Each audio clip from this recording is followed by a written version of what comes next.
what we have achieved, so far, and that is what you're going to base your judgment.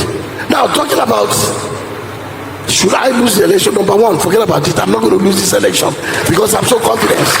Thank you very much. Our religious leaders are now praying for criminal politicians for blessing. We have a crisis, and above all, our judges are now singing, "For your mandate we stand."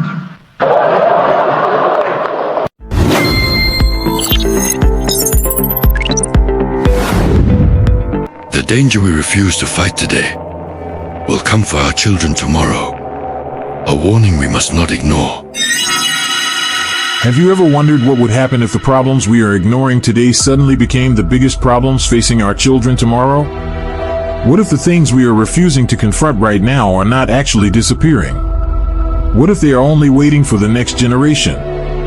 That is the question behind this trending statement from Engineering Position, popularly known as EDO, and honestly, there is something deeper in those words that we need to talk about. Because sometimes, a problem we refuse to solve doesn't die. It grows. And by the time it reaches the next generation, it may have become something much bigger than what we originally faced. So, what exactly was the message? And why should young people, parents, leaders, and even ordinary citizens pay attention? Let's break it down. The message was basically pointing toward the dangers and challenges that our generation may be ignoring today. Think about it. There are certain things happening around us that we complain about every day, yet very few people are willing to confront them. We see them. We talk about them. We criticize them. But do we actually do anything about them? And this is where the statement becomes frightening. Because the problems we refuse to fight today could eventually become the inheritance we unknowingly leave for our children. I urge all of us, unexamined life is not worth living. It is time for every Nigerian to sit down and ask ourselves, where is our nation going? We need to reverse this, because the abuse we are allowing today will take its revenge on our children. God bless all of you. Imagine a generation receiving not wealth, not opportunities, not peace, but unresolved problems. Imagine your child asking, "Daddy, Mommy, why did you people allow this to happen?" What answer would we give? Would we say, "We didn't know"? Or would we say, "We knew, but we were too comfortable to do anything about it"? That is where the real lesson begins. One mistake human beings make is believing that ignoring a problem means the problem has gone away. It doesn't. Sometimes, ignoring a problem gives it more time to grow. A small crack in a wall may look harmless today, but if nobody repairs it, what happens tomorrow? The crack becomes wider, and eventually, the entire structure may become weak. The same thing can happen in society. A bad habit ignored today can become a culture tomorrow. A small injustice ignored today can become a system tomorrow. A wrong decision ignored today can become a generational problem tomorrow. So ask yourself, what are we tolerating today that our children may eventually have to suffer for? And here is the painful part. Sometimes, the people who will suffer the consequences are not even the people who created the problem. Our children may inherit consequences from decisions they had absolutely no part in making. They didn't create the problem. They didn't vote for it. They didn't support it. They weren't even born when some of these decisions were made. Yet they may still be the ones carrying the burden. And that should make us uncomfortable. Because every generation has a responsibility. We are not just living for ourselves. We are also shaping the environment that the next generation will inherit. So the question is, what exactly are we building for those coming after us? Are we building a better society? Or are we simply postponing today's problems until tomorrow? I went to Court of Appeal. 5 judges I never made gave judgment in my favor. So if you look at that and look at what is happening today in Nigeria, where professors are now aiding illiterates to rig election. Where our lawmakers have removed forgery as an offense in electoral matter. As senior advocates of Nigeria are defending forgery. Our religious leaders are now praying for criminal politicians for blessing. We have a crisis, and above all, our judges are now singing, "For your mandate we stand." The first lesson here is simple. Don't postpone problems that require action today. If something is wrong, address it. If something needs correction, correct it. If something is destroying society, don't normalize it simply because everybody is doing it. The second lesson is, your actions today can become somebody else's reality tomorrow. The choices we make now have consequences. That means we must think beyond ourselves. Before making decisions, we should ask, if everybody behaved the way I am behaving today, what kind of society would we have tomorrow? That question alone can change the way we think. But wait, there is another side to this. However, let's not misunderstand the message. This is not simply about blaming one generation. Every generation faces its own challenges. Our parents faced problems. We are facing problems. And our children will also face challenges. The goal should not be to create a perfect world where our children never struggle. That is impossible.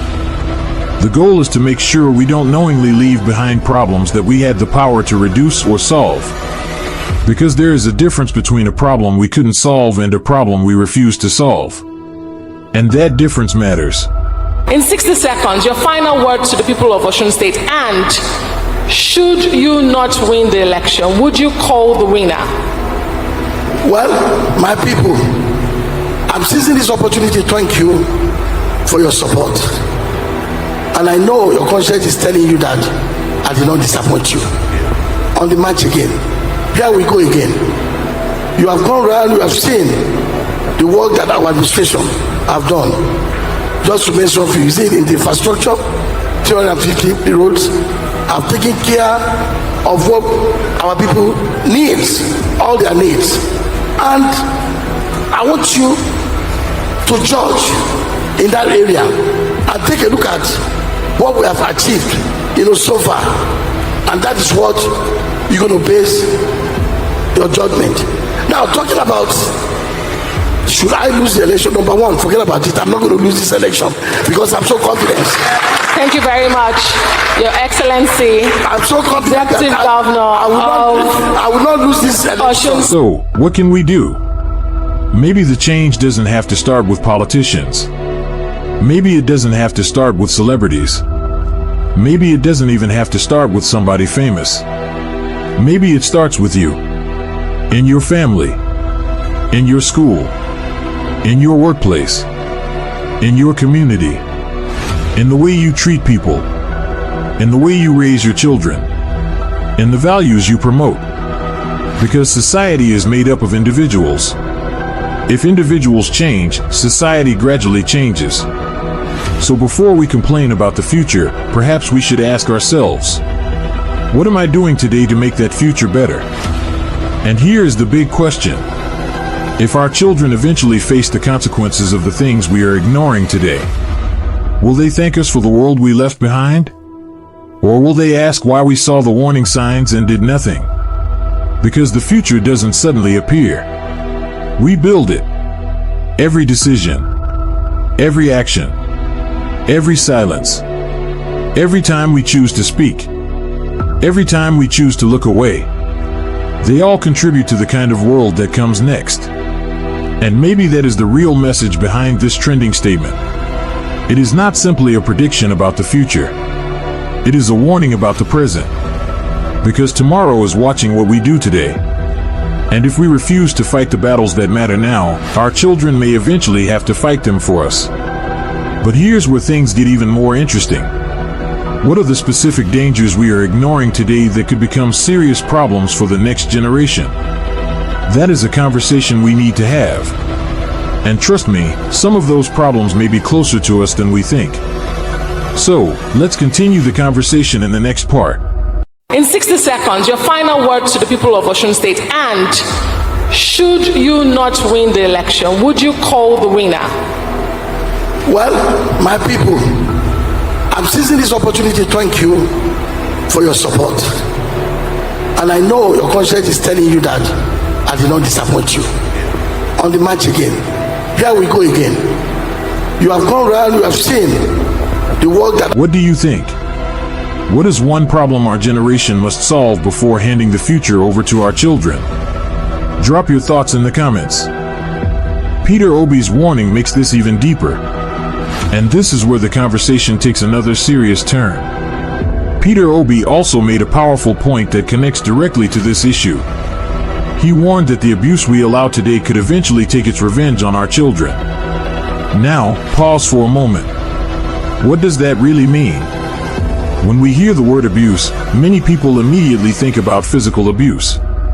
But abuse can go beyond that. It can be the abuse of power, the abuse of public resources, the abuse of trust, the abuse of the environment, the abuse of opportunities, even the abuse of the next generation through the decisions we make today. And here's the scary question. If we continue allowing these things because they don't affect us directly, who will eventually pay the price? Our children. The generation that is coming after us may be forced to deal with consequences they never created. Imagine leaving your child a house with a leaking roof. You know the roof is damaged.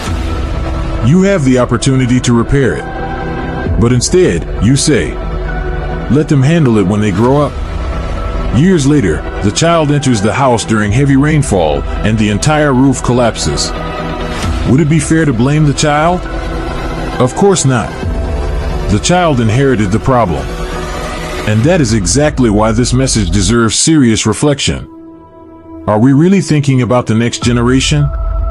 Sometimes, we are so focused on surviving today that we forget about tomorrow. We want what benefits us now. We want comfort now.